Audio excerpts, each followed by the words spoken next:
I would like to offer a guided metta meditation.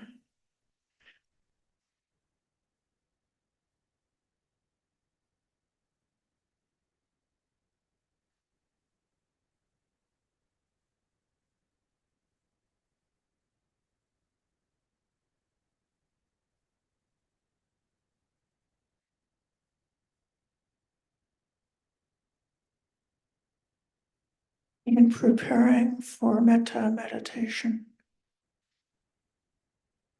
one should first develop mindfulness to be aware of the body and of the feelings.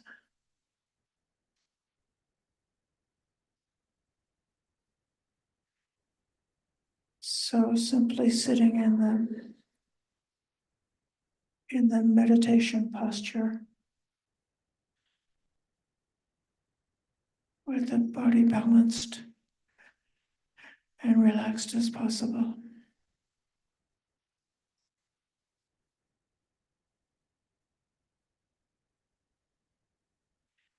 Being aware of the sensations in the body.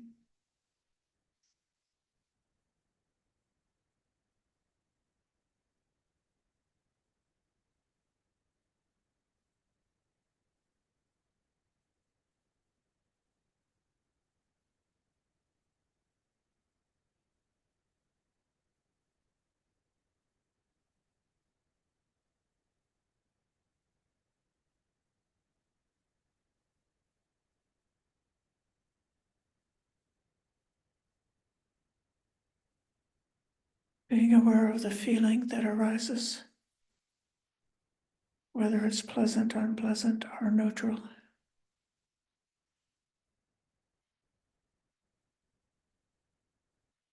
And if anything in the body is unpleasant or painful, trying to relax around that, just to be aware.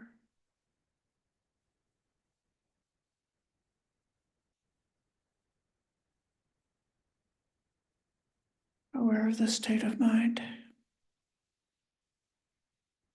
If the mind is calm or restless, affected by any kind of upset, or free from any upset.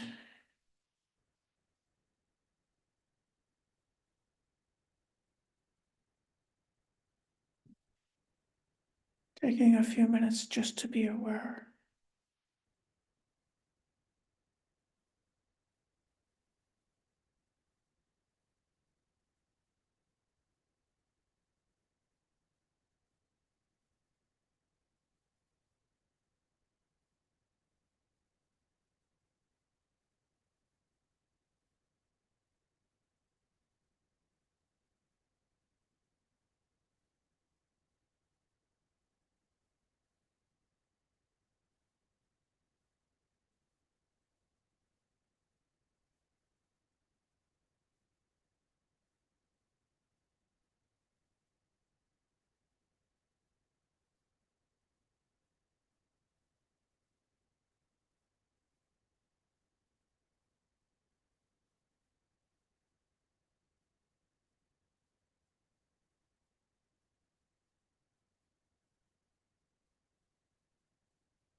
And then bringing to mind a few words of kindness for your own happiness. A short phrase. Something like, may I be happy and peaceful. Or your own simple phrase pointing to true happiness, the best kind of happiness, the best kind of well-being.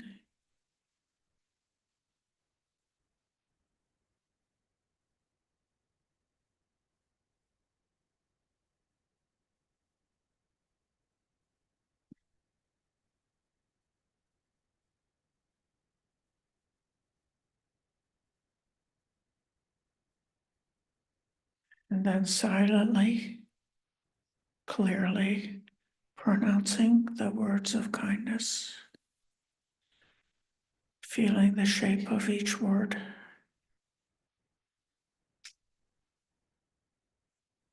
May I be well, happy, and peaceful.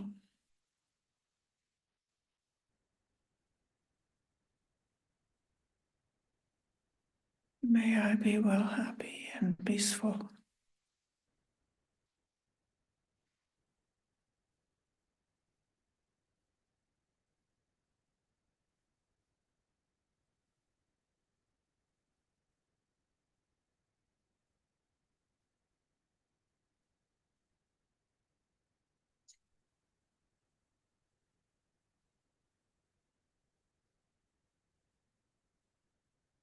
And bringing to mind the actual significance and meaning of those words, your real intention, what it really means to wish for that true welfare.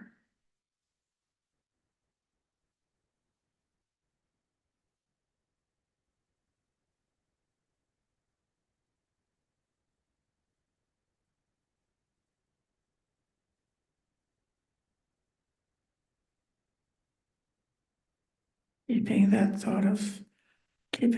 thought of kindness.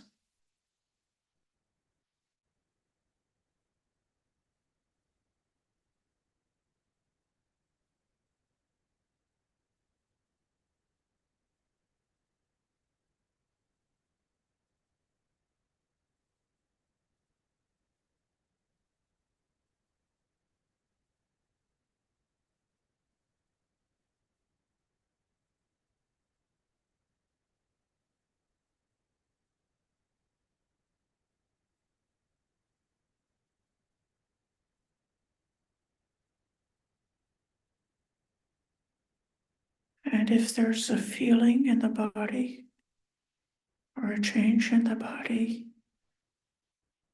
that comes together with the thought of kindness,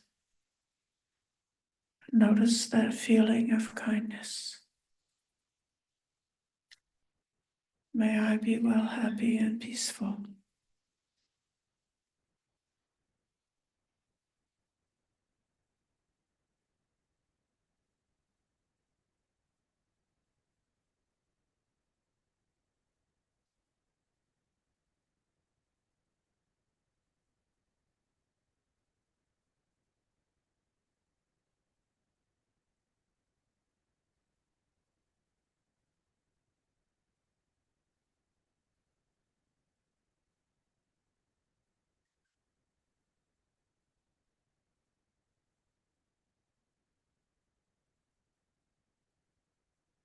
And letting that thought of kindness and that feeling of kindness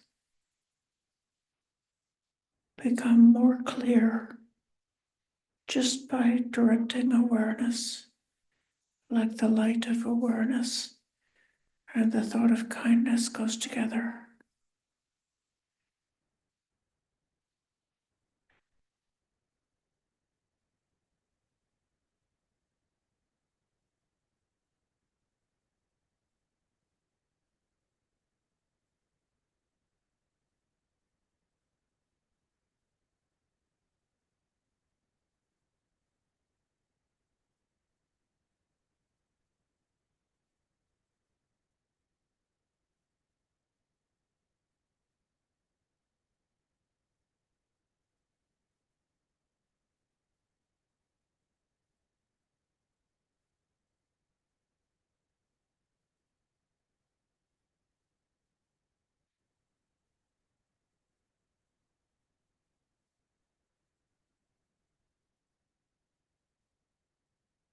Imagine that feeling of kindness, filling the heart,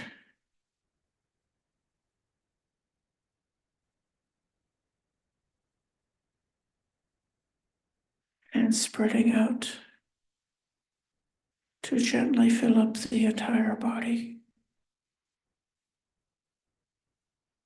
repeating that phrase, may I be well, happy, and peaceful.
And with the whole body saturated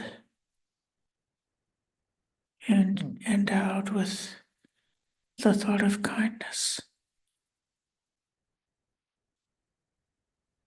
then bringing to mind a dear friend, someone who's lovable, easy to love, a good friend.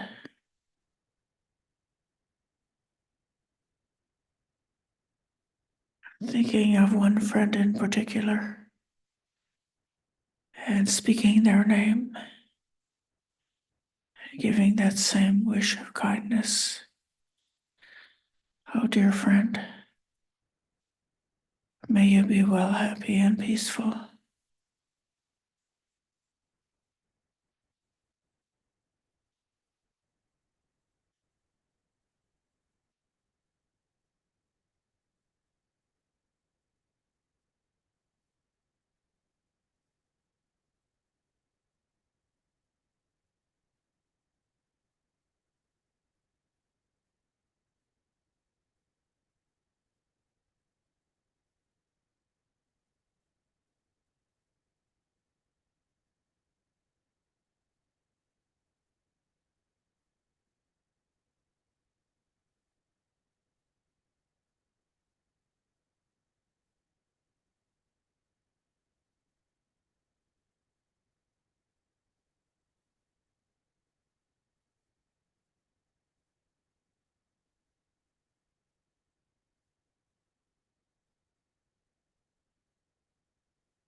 And bringing to mind some neutral person,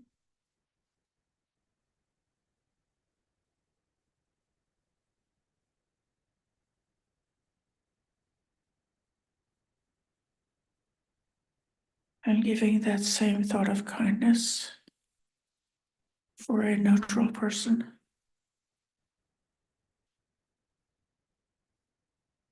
Noticing the feeling that comes up with that.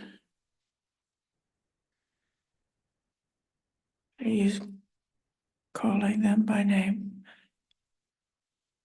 and silently speaking that wish for that neutral person. May you be well, happy, and peaceful.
Letting the entire body be saturated,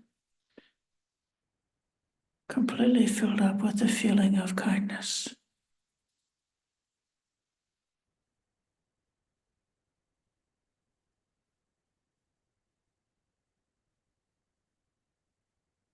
Keeping the mind very steady on that.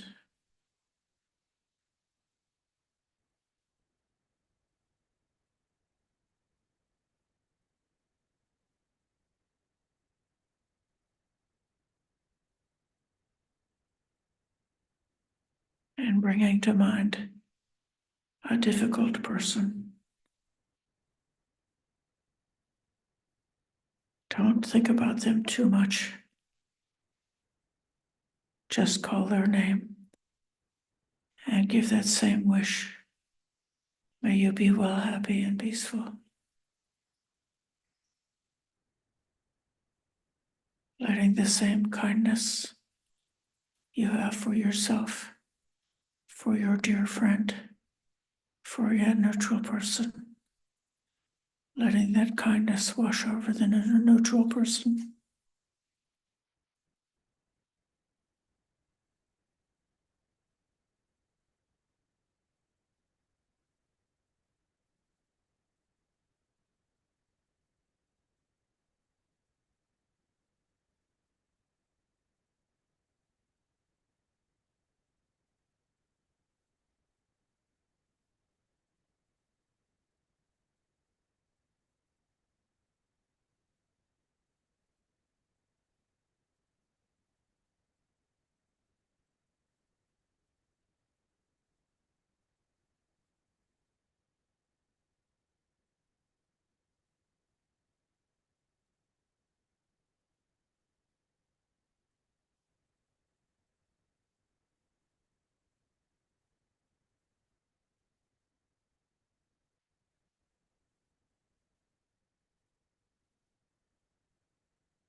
And then letting that same thought of kindness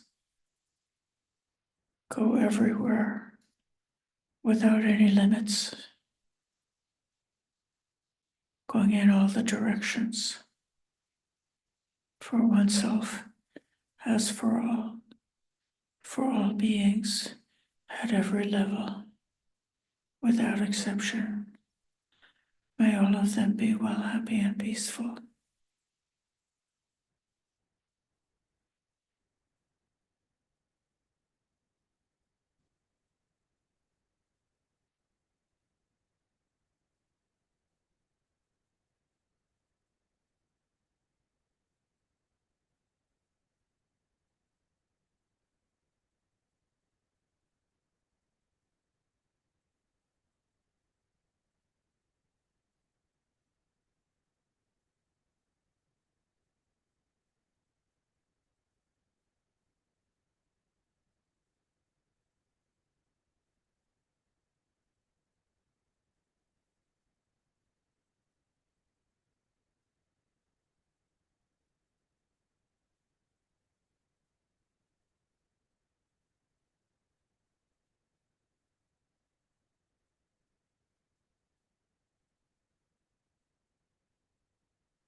letting the thought of metta fill the entire mind.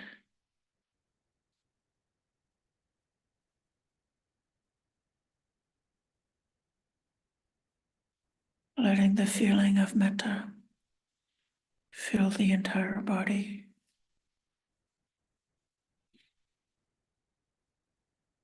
Letting go of all aversion or greed or conceit. Letting there be only metta, nothing but the thought of kindness.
And when you feel ready, gently emerging from retreat, opening the eyes and stretching the body.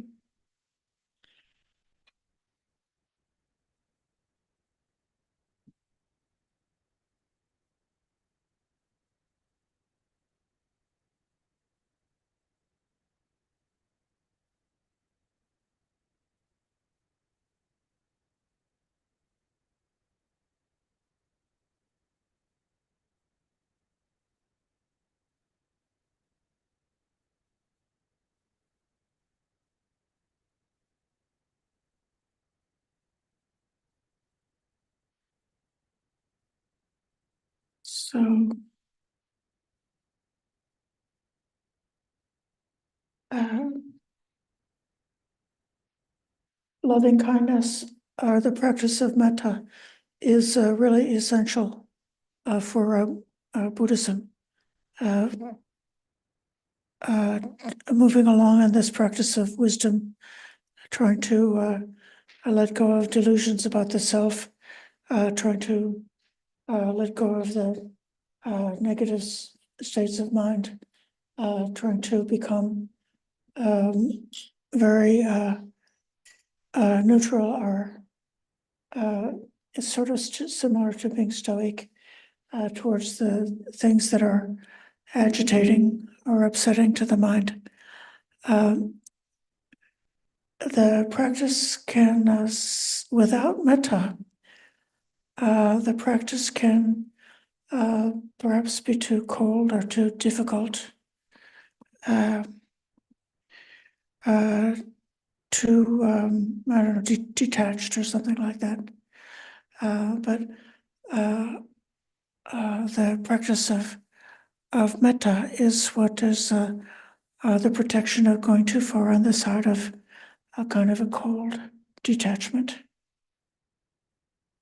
We know for sure that the Blessed One, the Buddha himself, must have been a tremendous practitioner of metta, because he came to be completely separated from all of the hindrances and defilements, from all kinds of craving. He was really finished. He'd done what had to be done. His work was complete when he obtained his full awakening. And so why then would the Buddha stay around? Why doesn't he just give up this mortal life on earth and disappear from the earth as soon as he's obtained his awakening? Well, it was because of compassion and the desire to the intention to explain the Dhamma, to point out the way to realize the end of dukkha, for the benefit of gods and humans, for the benefit of all beings, and with the idea of establishing among people this knowledge of the way of the end of suffering, such that it could be handed down from the generations, so that this teaching could last for a long time. The Buddha, for the following 50 years, he went up and down India, walking on foot, using his divine supernormal powers to be able to overlook the world and see whether there's any person who's capable of waking up and being able to recognize what problem or what difficulty might be holding someone back from their full awakening, and giving them the teaching in just the right way that they would be able to wake up. So this, even the Sammasambuddha, the complete Buddha, was so filled with energy, filled with generosity, filled with compassion. So this practice of generosity, I know that when you come, you brought a little bit of food to share with the monastics, or you thought of helping somebody in some way. That practice of generosity is not only for lay people; it's for everybody, all the way up to the fullest extent. It's just that for one who is awake, the highest generosity is that generosity of being able to point out the Dhamma and to point out the way to practice.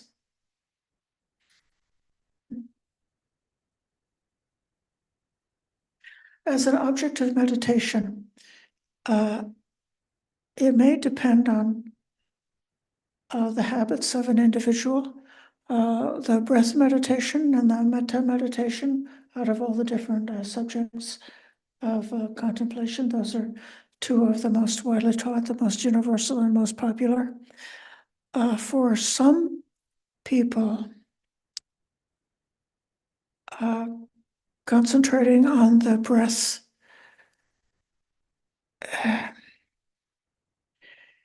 is not a strong enough object to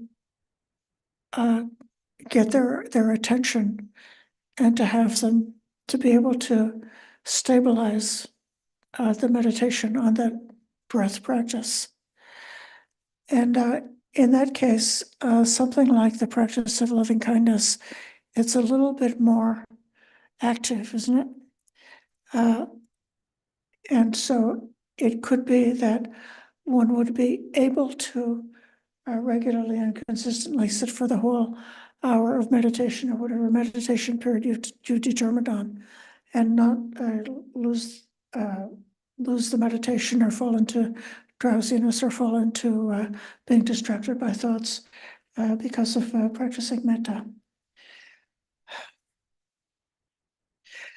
In some of the suttas, they describe an evolution of the path wherein a person would get a hold of right view. In other words, they understand about causation and karma, the possibility of awakening, and then give up whatever is unwholesome deeds, take care of their morality, establish their sila, and do that purification.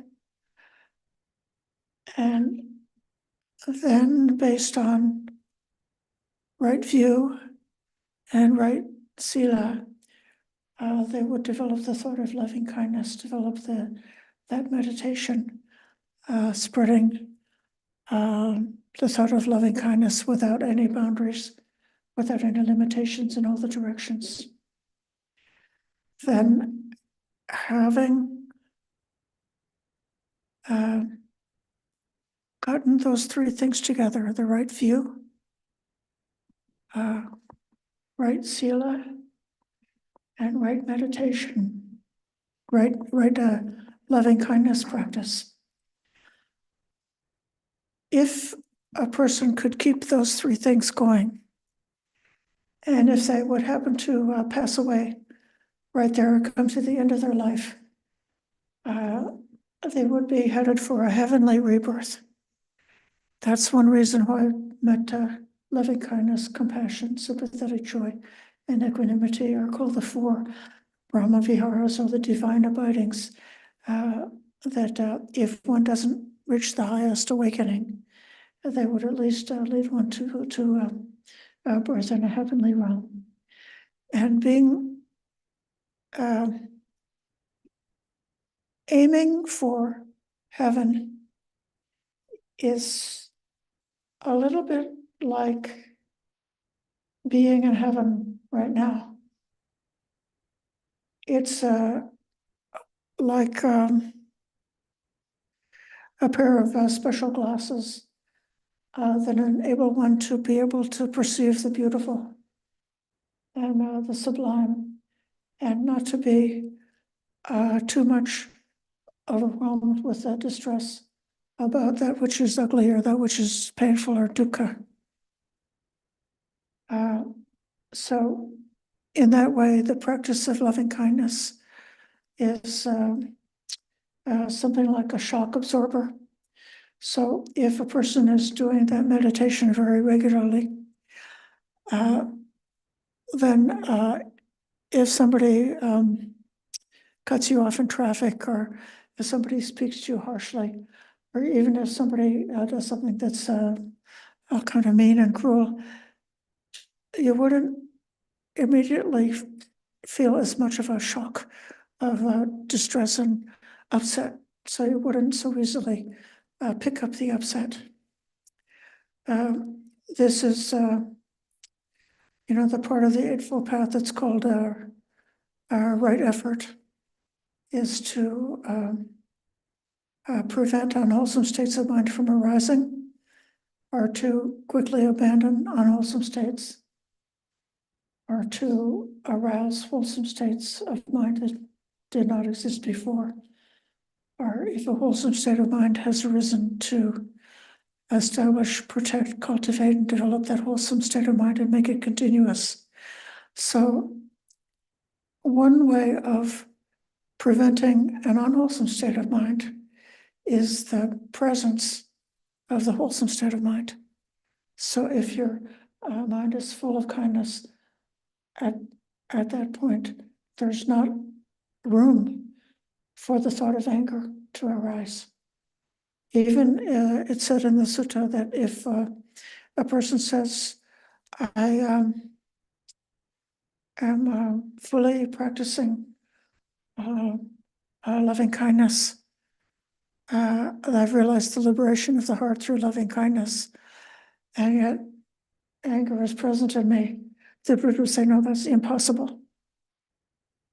Anger cannot be present of a person who's fully established in the heart of loving kindness.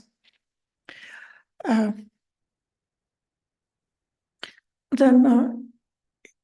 in the sutta that I was starting with at the beginning, starting with right view, sila, loving kindness, in that particular sequence,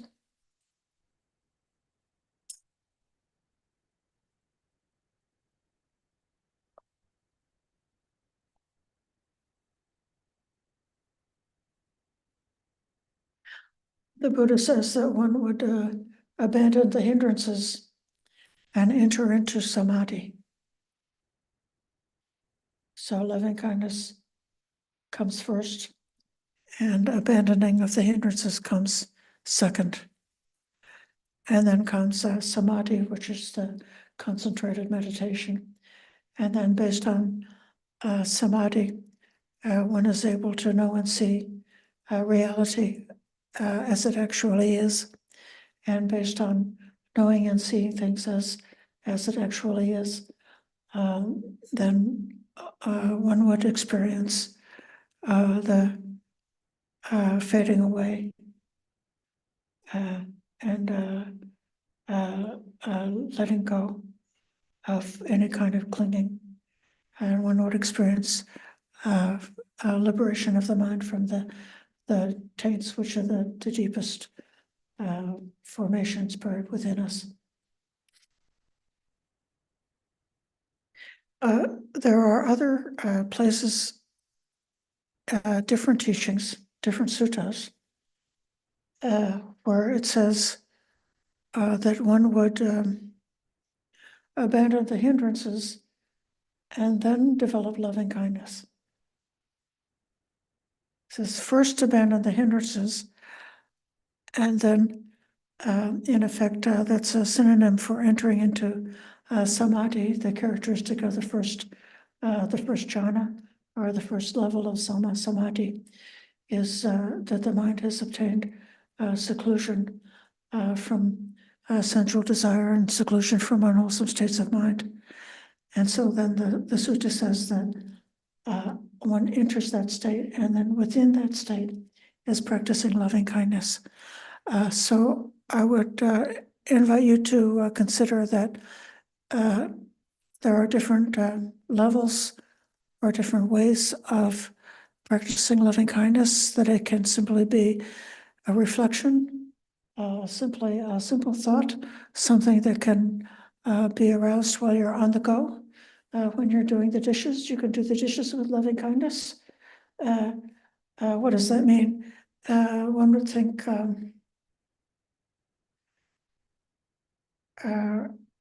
may my family or whoever's using these dishes be free from disease, because there's no germs or bacteria growing on these clean dishes that I'm going to wash.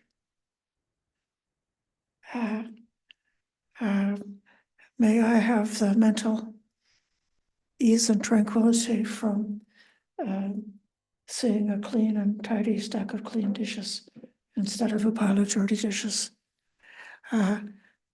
Or just as I wash away the defilements of the mind, or just as the way I wash the dirt and the grease off of these dishes, let me wash away the defilements and negativities of the mind.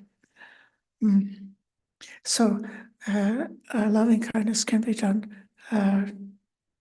All the 4 Brahma Viharas can be practiced in all the different postures throughout the day to condition the mind and prepare the mind for meditation. If one is able to go through the day keeping these thoughts, then later on, when you have time to sit down in formal meditation practice, you might find it easier to start your meditation. You won't waste too much time with the mind being caught up in thoughts and emotions before you're able to let go of that and just settle and be in the here and now with the meditation subject. But then it is also said, at least in the commentary up to the first jhana, that the loving kindness itself can become one of the potential objects for samadhi.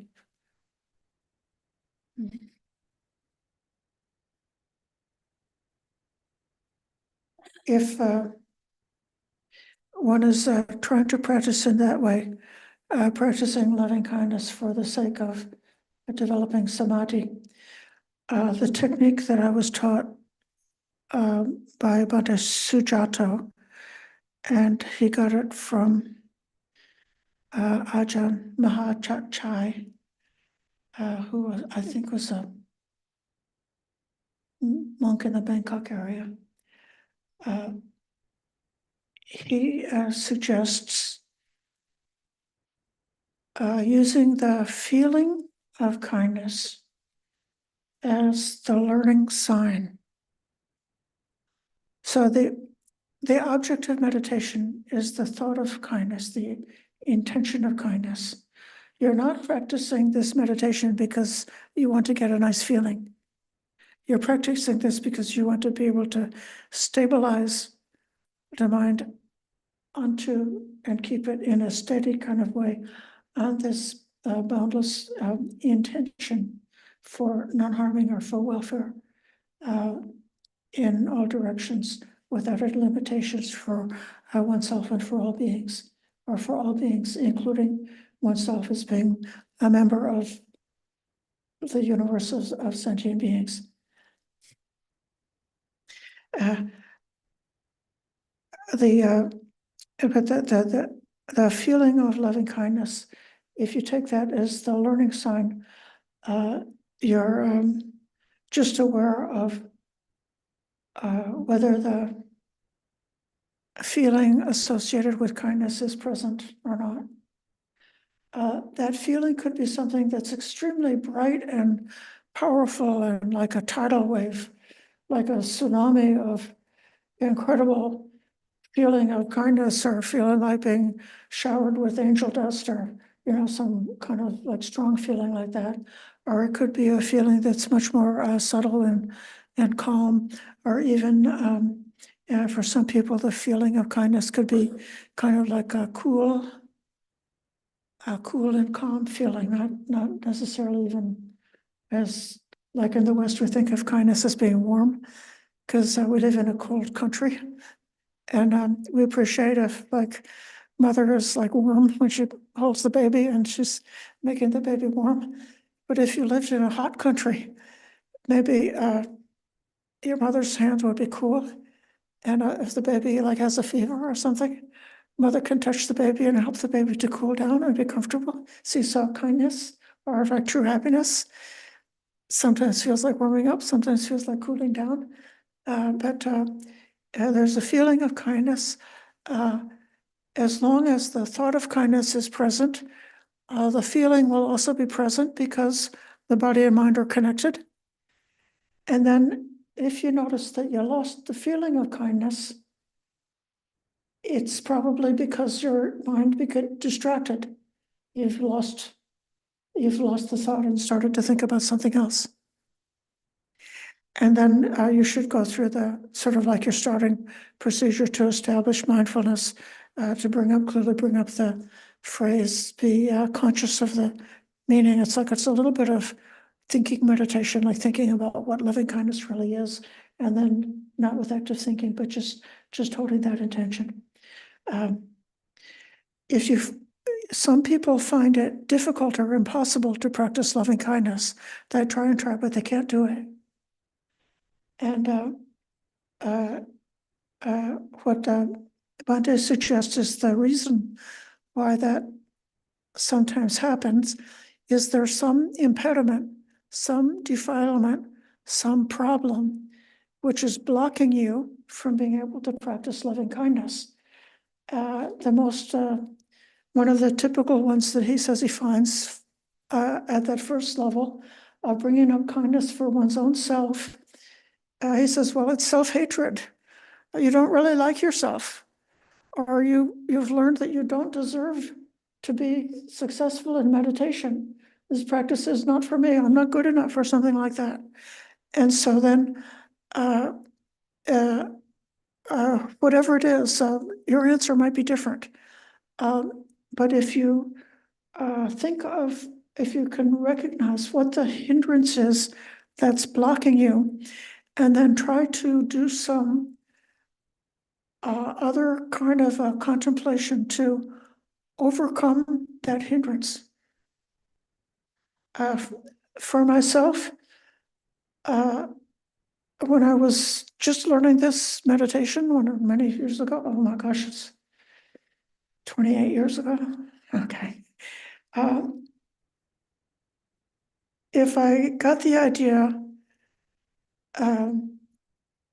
whatever benefit that I get from this practice of loving kindness, may I be able to share the benefit outwards to others. So I wasn't really able to have kindness just for myself, but I've thought, if I could be successful with loving kindness and then give it away, that overcame the block for myself. Another one that I learned this from Ajahn Brahm, and some of the students really love it, is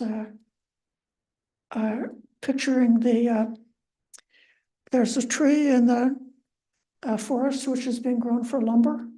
It's like a sort of like an ideal forest, and all of the pine trees are growing very tall and very straight, and they're all been kind of like they've been spaced out because the forester has arranged it that way, so the tree has enough room to grow and is growing extremely tall and straight like a telephone pole. And so that kind of tree, can be taken for lumber and it makes a beautiful, whatever they want to make out of it. But then by contrast, there could be another tree which is growing near the tree line at the top, near the top of a very tall mountain. And up by the tree line, the weather is extremely harsh and the wind is constantly blowing. And that tree, even though that tree might be 30, 40, or 50 years old, it didn't grow tall because it's continuously subjected to the wind. And so you have this small tree, which is, kind of like bent over one way because that's the way the wind is blowing. And it's sort of like small. It doesn't grow. But that twisted up, bent over little tree is so amazingly beautiful.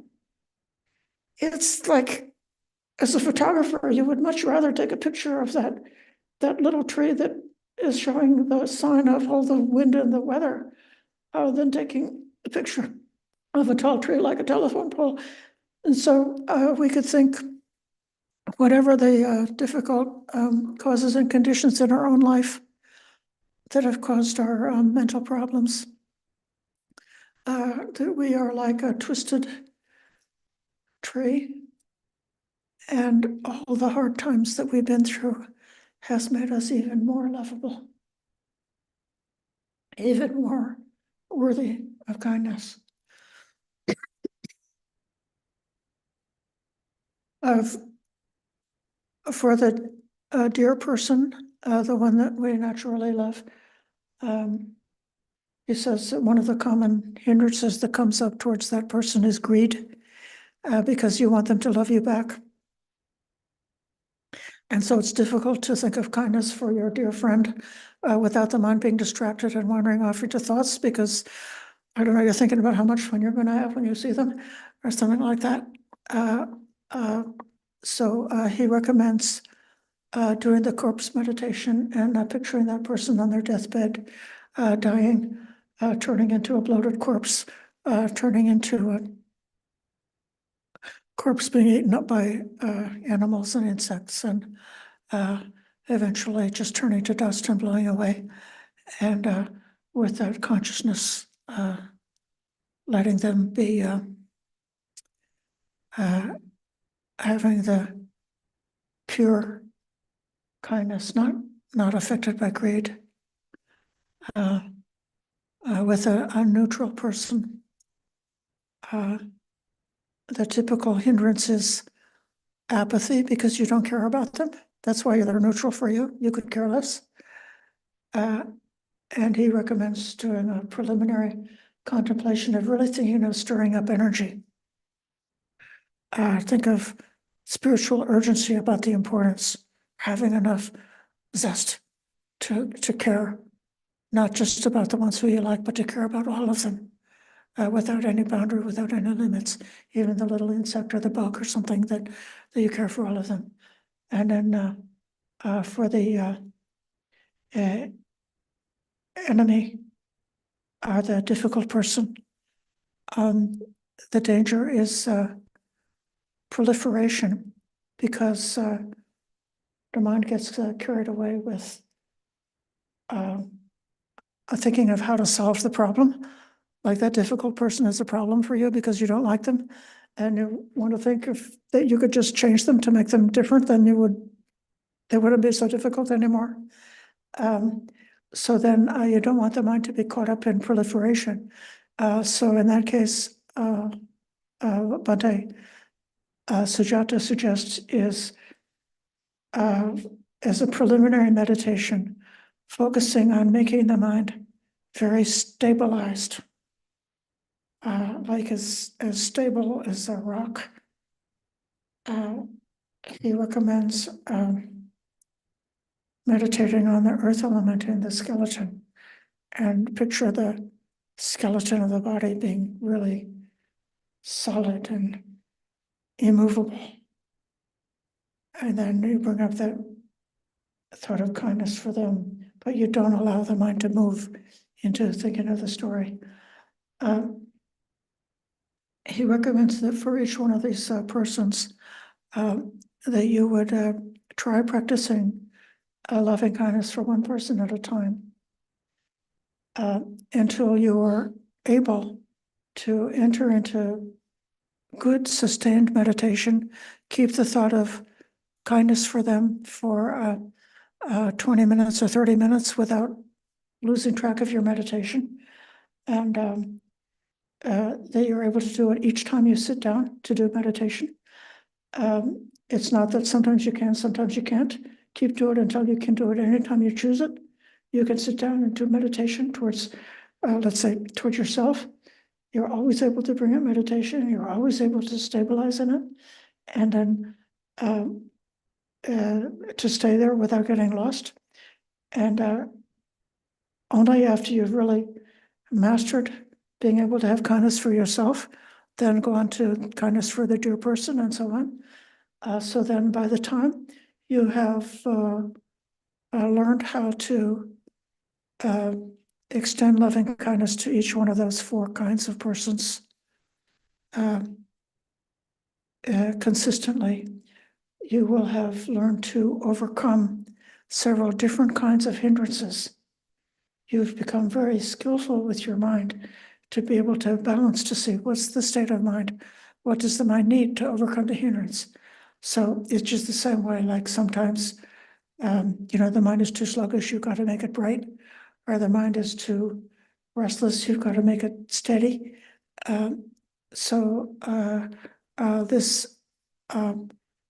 The feedback loop of using the feeling of kindness as a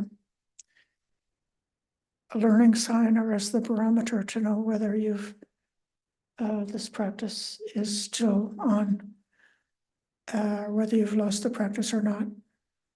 And then taking that approach to being able to overcome the different hindrances that might come along and disturb the meditation, then you have a chance to enter jhana based on loving kindness, because of along the way having a pleasant object that's something that you want to stay with metta, because most people like metta is like enjoy it, pleasant. You want to stay there, and you've got a sort of like a natural motivation along the way, and then you become able to stay there, able to stay consistent with loving kindness, and then able to develop tranquility. And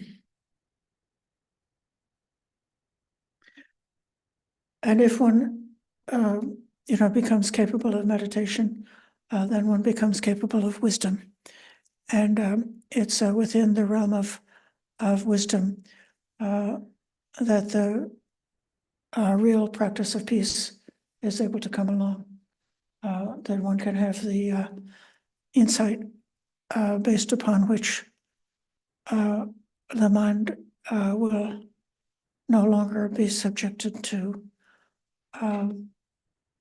disturbances. The mind will be at peace. I think I may come back to the wisdom side a little bit later on, but now I'd like to invite questions about the practice of loving kindness in the Brahma Viharas.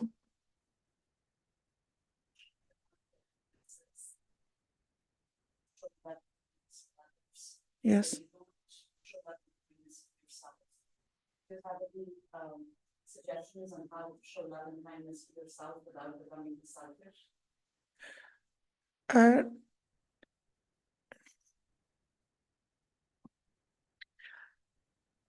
In the suttas, it almost seems like they didn't visualize that self-hatred would be a possibility. It mentions loving kindness to all as to oneself. And then that like the natural protective attitude or kind attitude that one has for one's own self, that then you distribute that out to other beings.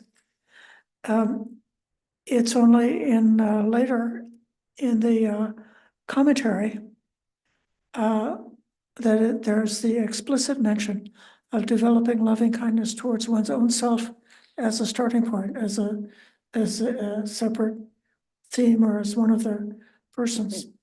It could be that in that case, they're still thinking of it as the reference point. I'm not sure that people are, a lot of things that you could say, it seems like self-destructive behavior or behavior that seems to be showing self-hatred. It's not really self-hatred. It's just that in some kind of an immature way, a person thinks, or they feel like if I hit my enemy, then I'll feel better. And so that immature reaction, hit the enemy, and you think it's going to make you feel better, but really it doesn't. You feel worse afterwards. And so it was really because of delusion. A lot of what seems to be like self-hatred is really a kind of like a delusion where something in us wants to be safe, wants to be well, wants to be happy, but it's approaching it in a very like a deluded, ignorant way. It's like emotions sometimes are very deluded. And so it's very good to do this kind of, have a kind of a detached, friendly kind of an inquiry into our own reactions.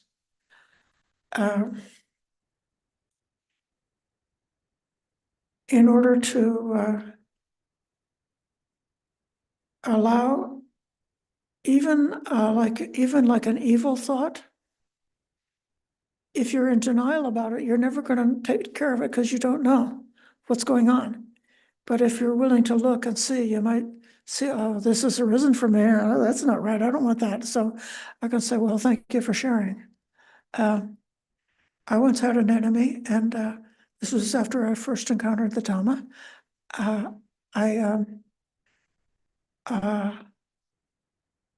While I was on a retreat, my enemy got in trouble.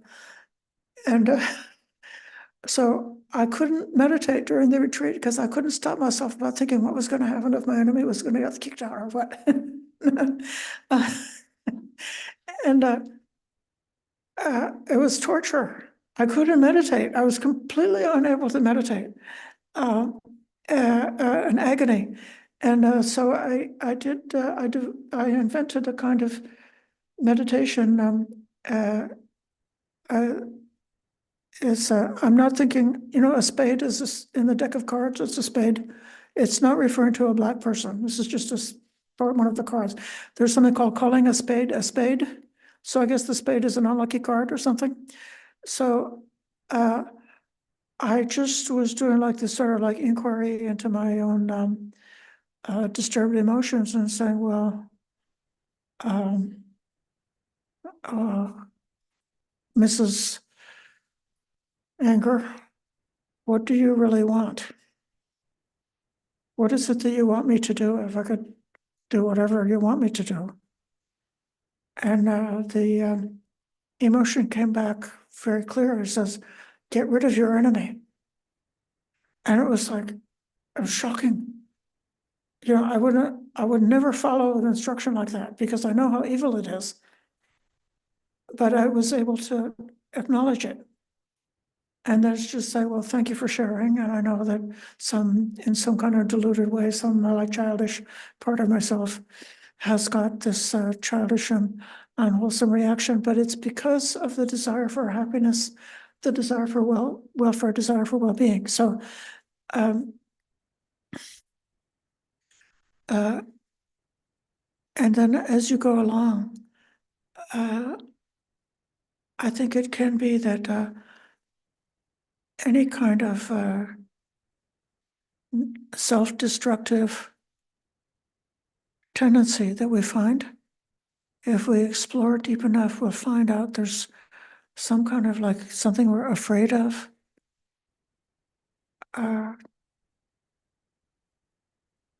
It doesn't seem safe. And so then that's to be like investigated until finally you develop it's like it's insight into how these afflictions are operating in one's own psychology, that when you understand it with insight, then it loses its grip and is no longer dominating. And if a flash of irritation or anger or something like that comes up, you can just have this parent inside of you say, there, it's all right. Or there, thank you for sharing, I understand. But I'm not going to go that way. So that's my answer about that. So don't intentionally keep any poison inside of your mind.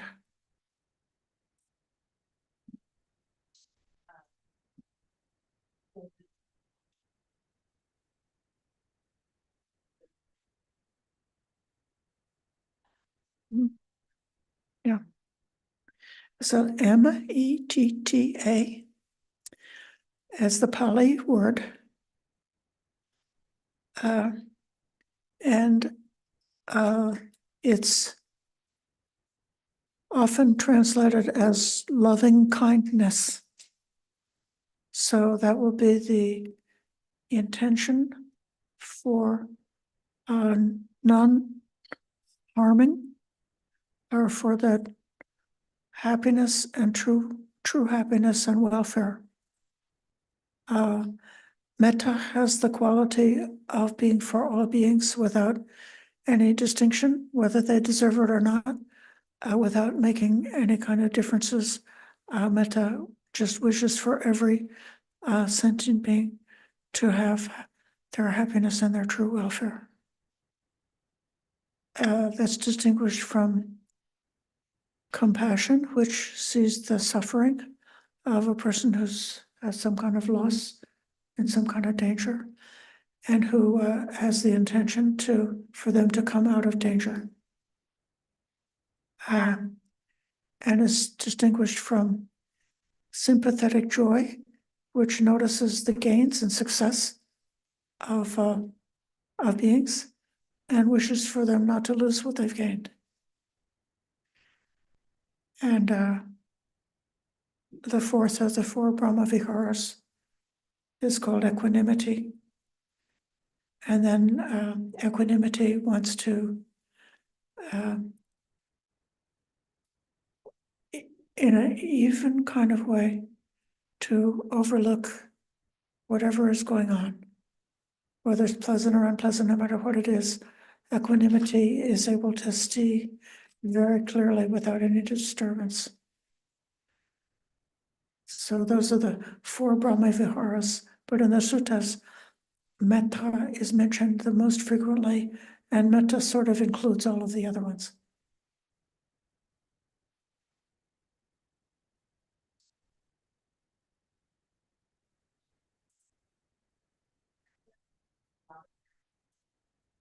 But when you practice it, you will be oneness also. You will, when you're really practicing metta, you will be equanimous. You will be able to see very clearly. You will be not internally disturbed. Instead, you will have the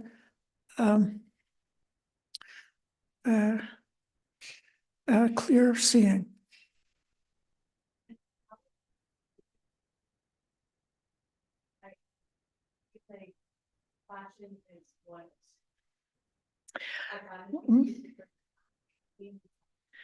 Yeah, right. Compassion sort of implies a disturbance. There's two words for compassion. One is called karuna, which is the common word that's usually translated compassion, and the other one is called anukampa, which is sometimes translated as sympathy. And the anukampa has the literal meaning that you're trembling together with somebody else. So when they are crying, you feel that. So a person who has got who's awakened is able to fully see all kinds of dukkha without participating in dukkha. A person who fully has compassion is able, like with sympathy, to see the difficulties of others and to resonate with the difficulties of others, but not absorbing or taking it on, or not like acting because now I feel uncomfortable, because if you're uncomfortable, then that makes me nervous, and I don't want to feel nervous, and so I'm going to try to get you to hush up so that I won't have to feel nervous anymore. It's not like that, that I'm not doing it in a selfish way. I'm just, they say that one writer who was a good friend of the Dalai Lama said that when the Dalai Lama was teaching and giving interviews, sometimes he would speak to somebody who had some really heart-rending story of their hardship to tell. And he said, well, he was watching the Dalai Lama, and he could see that while the Dalai Lama was hearing this story of suffering, the sadness would come over his face, but it was only for a split second. And then his visage would go back to his normal, he's got a very happy face. So the happiness would come right back, but then the sadness would come in very, very quickly, like a sort of a micro expression. So in just that flash, he's able to comprehend the suffering of another, but he's not taking it, assuming and taking it on board. Yeah.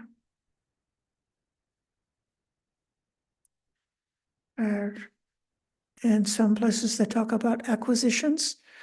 All kinds of things can become an acquisition, so then it becomes part of your personality. So if you say, like somebody in my family is depressive or suicidal or something like that, and I take it on board, and then it becomes sort of like a constant part of my personality as something I've taken, or that could be something about my reputation or my status or my wishes or my accomplishments or my intelligence, and I want to identify with those things and make them part of my personality, or it becomes it's like a costume. So instead of wearing this robe, I'd be wearing a costume that says, like I'm sympathetic and I'm intelligent, or I'm whatever this, that, then it's something that's put on, added on, and becoming an acquisition. So one who's enlightened does not take any acquisitions.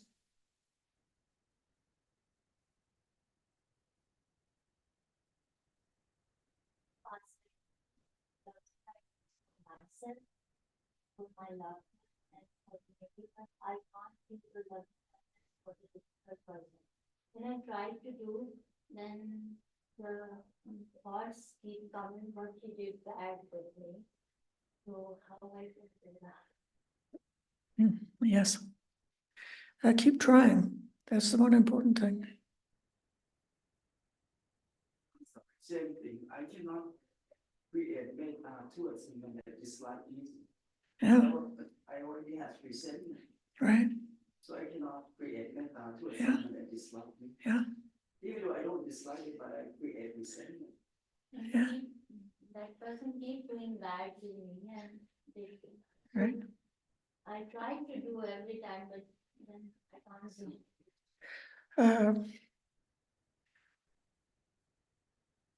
This will come to some of the ways of breaking up a negative or a toxic, a poisonous thought. So your grudge that you have against that difficult person is actually poison to you. It's not hurting you that much because you don't have that many grudges, but it is hurting you and it's holding you back. You don't want to keep it. So in meditation, I recommend first practicing loving kindness towards yourself and the dear person, and to get a very big bubble, a big protective bubble of loving kindness thought. The mind is very steady with loving kindness, and you've got the feeling in the body with loving kindness. Even because of loving kindness, the body has pumped some endorphins into the bloodstream that's creating a physical pleasant feeling. And then just bring the name of that difficult person without thinking about them. Just bring their name. And it could seem to be like a sort of like a phony baloney that I'm saying, may so-and-so be happy, and you're not really thinking about them. You're just going la la la, may so-and-so be happy. But actually, it's helping to start a habit. Even if you would think of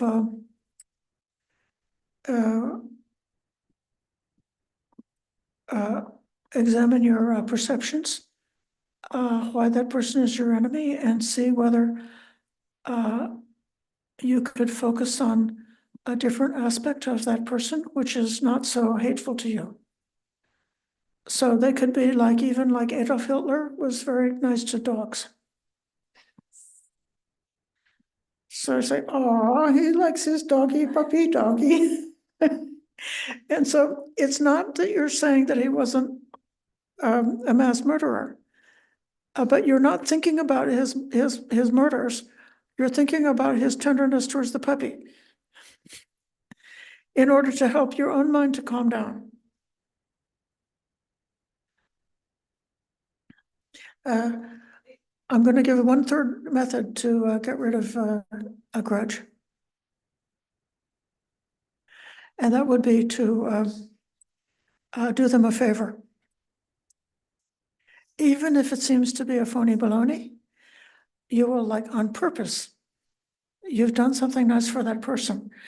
And just that helps to break up the formation. Like the grudge is like it's a compounded formation that's comprised of your feelings, your beliefs or your perceptions, and your intentions that you have about that person. And if you break up the different parts of it, then that can help to break up the grudge. But I would say, from what I've heard from different people taking retreats,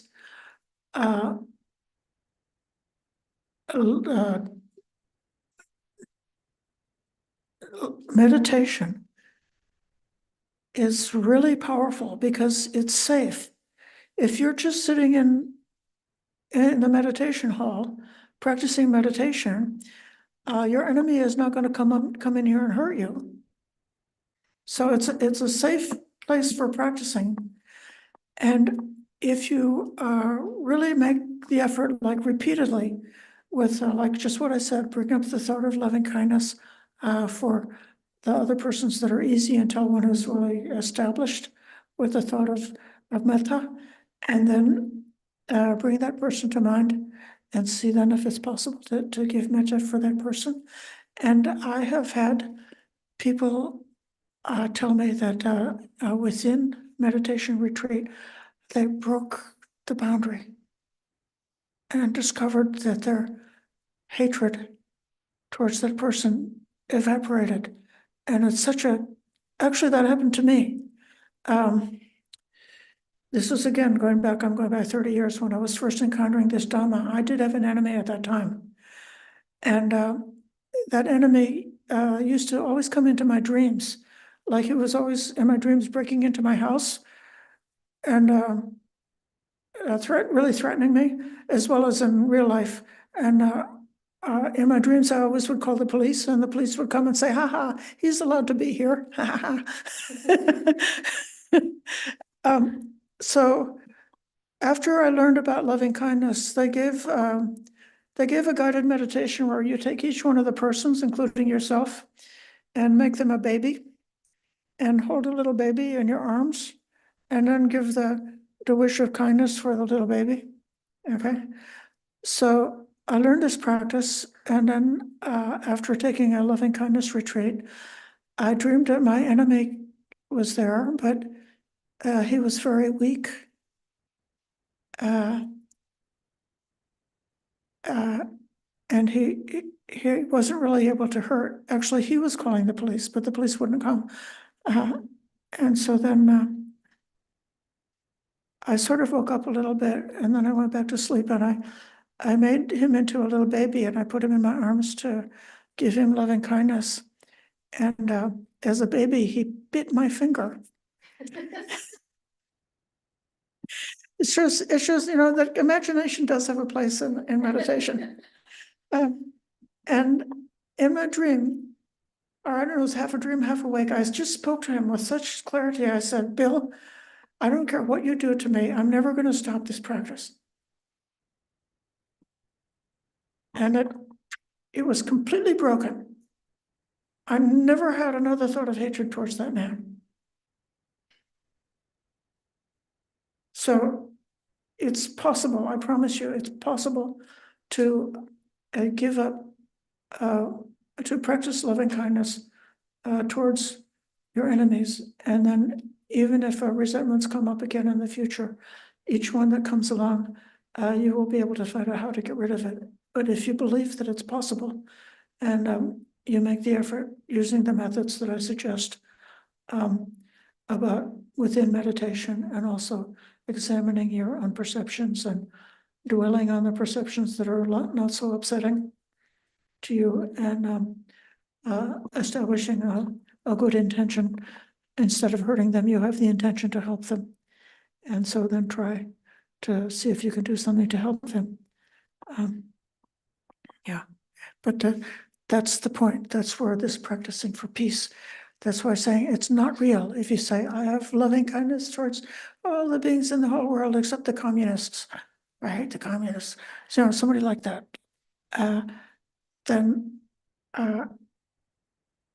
it's not, we haven't really realized the benefit.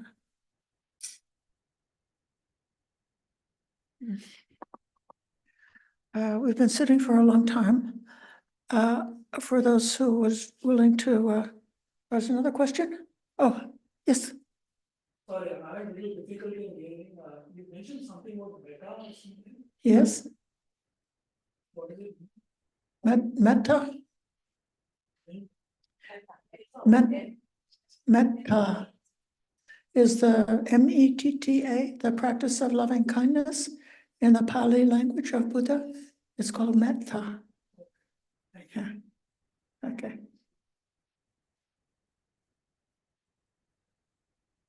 Okay. How to find the strength to be continuously kind and compassionate when there is no reciprocity of love and affection? Like be constantly a giver and not receiving. Yeah. Well, it is good to have what the Buddha called a Kalyana Mita, who is a good friend. This is somebody that you can speak to honestly, somebody who will do for you, somebody who will be patient with you, and somebody who will tell you the truth. And if at home or in some situation, one is feeling isolated, it is good to reach out and to find a good friend and to cultivate a good friend. So that's kind of a natural human thing. Then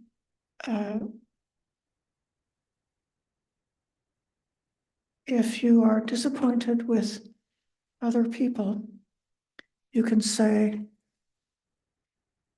the Blessed One said, this is dukkha. Not getting what I want. I want affection and I'm not getting it. Now this is dukkha. So I'm not surprised, I'm not shocked. It's something that could happen because of causes and conditions. And then try to turn your thought towards the Buddha, towards the arahants, towards those who have realized, and towards the Dhamma, the teachings, because those things are reliable. You can't take refuge in your family, that your family or your colleagues at work, or even any human being is going to be what you can depend on as your refuge for your happiness. But you can't take refuge in the Buddha, Dhamma, Sangha. So I'm suggesting two different kinds of refuge to nourish yourself. One is reflecting about the Triple Gem and making that your foundation, your basis, not depending on getting reciprocity from others. And then second of all, do see if you can find at the temple or where you go to meditate or among your friends, find people who can be your kalyanamita, your good friends, and treasure good friends when you have them. And when you have good friends, be friendly to your friends and be generous with supporting your friends, and that makes it easy to build a community of kindness, which then is nourishing and helps us to withstand the other difficulties. Yeah. Shari, do you have a question? I was just wondering if you might like to talk to for a moment. It's already almost 3 o'clock. I was wondering if we should do some walking meditation. Yes, I was just going to say that. Yes, let's take 20 minutes of walking meditation, and then we could come back here for a closing sitting meditation.